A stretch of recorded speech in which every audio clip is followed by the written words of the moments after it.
خوږو عزتمندو تاسو به وایي چې سټیجم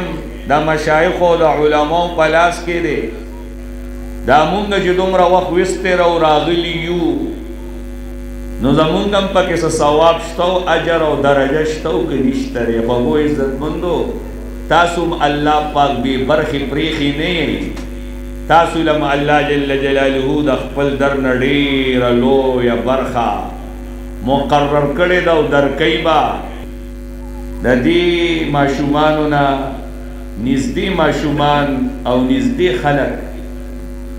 زما په نظر کې او زما په علم کې نشته دی دا د الله پاک د کور خلک دي حدیث مبارک کې الله پاک د دین او د اسلام او د قرآن زده کړه کوونکو ته د خپل کور خلق فرمایي چې دا زما د کور خلق دي الله جل جلاله فرمایي چې قرآن ویونکي دا زما د کور خلق دي مطلب دا چې دا ما ته نږدې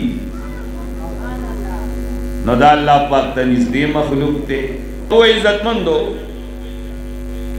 نابالغ اولاد لکه دا ماشومان ناستی ماشاءالله سبب کی بلوغ ته نږدې وي او څه نابالغ دي دوی چې دا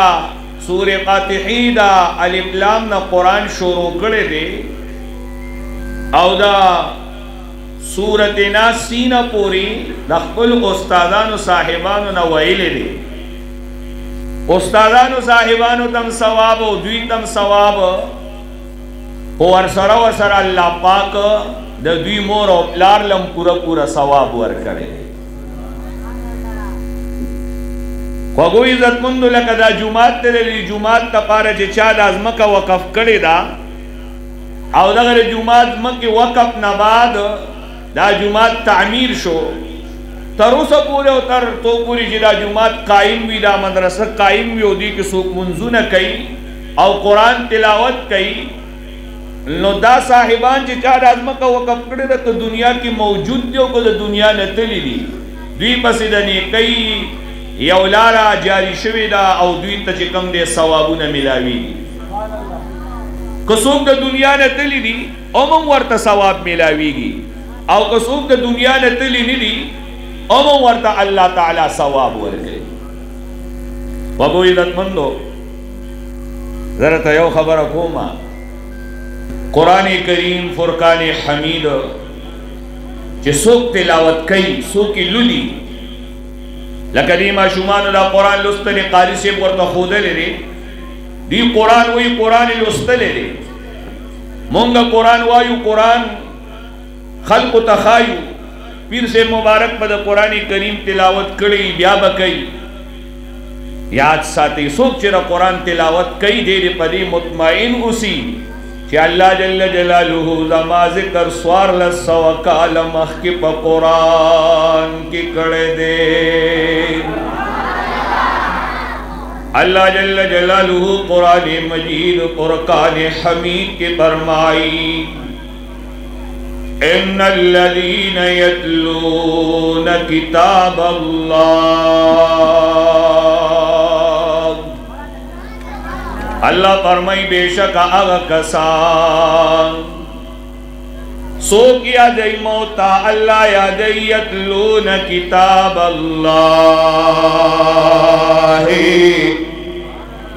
تلاوت کبھی دوید کتاب اللہ سوارلس سوا کالمخ کی چدا آیات نازل شویدے او صحابہ دا قرآن تلاوت کولو صحابم دی آیات مزداد دی او سوارلس سوا کالا پس کمونگا او تازو کی سود قرآن تلاوت کئی نو اغم دا آئی کریم مزداق دے ان الذین یتلون کتاب اللہ وَأَقَامُوا الصَّلَاةَ اللہ فرمائی سوچی منز قائموی الحمدللہ مسلمانان یو دارا تا پتر چی منز دا جنستن دا منز باندې الله خوشاليږي منز د حضور نبی کریم علیہ السلام دسترګو یخواله دي سوچ منز کئی دایات ساتي دیر پدی مطمئن اسی چی اللہ زما ذکر پا قرآن کی کڑے دے وَأَقَامُوا الصَّلَاةَ او دریم نمبر کے اللہ فرمائی وَأَنفَقُوا او خرچ کوي دوی دا اغمالنا اللہ فرمائی چی مونگ دوی تور کڑے دے پخکارا باندے او پپٹا باندے چی سنگا مناسب وی دا موقع پا مناسبت سرا دا اللہ پا نام باندے ورک رکھئی اللہ تعالیٰ فرمائی کتاب اللہ وَأَقَامُوا الصَّلَاةَ وَأَنفَقُوا مِمَّا رَزَقْنَاهُمْ آئے کریمہ کے اللہ درے اعمال ذکر کری دی اور قرآن کریم تلاوت تے دریم نمبر منز قائم ولی اور دریم نمبر دا اللہ پا نامہ باندے ورکڑا دا اللہ فرمائی دا دری کارون دا سی کارون دی چی دا دا نقصان کارون ندی پدی کے نقصان نشترے سو خبری میں ستاسو دا حوصلہ افزائی دا پارا او دا خپل سعادت مندی دا پارا اکڑی اللہ تعالیٰ دے اول ماتا بیا تاسو تا پدی دا عمل قول توبیق او طاقت در کی وما علیہ الا البلاغ المبین